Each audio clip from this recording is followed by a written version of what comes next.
So now I will anesthetize the entry and exit point. You don't need to anesthetize, and even worse than that, or even better, you should not anesthetize along the path, because if we are in the proper plane, which is the subdermal fatty layer, which is the hypodermal fat, there are no sensory nerve endings in that layer.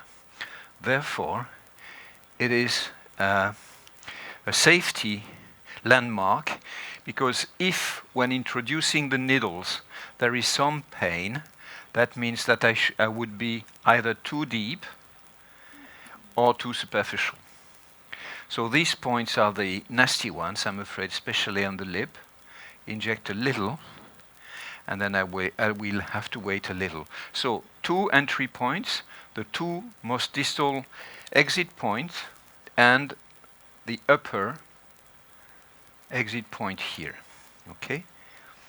Now I always keep a swab which is impregnated with chlorhexidine all the time.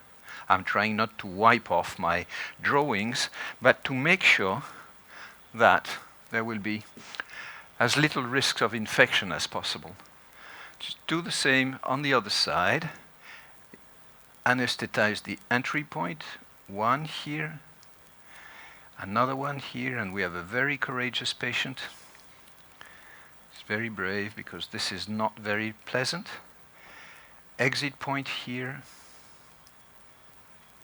You don't have to put too much.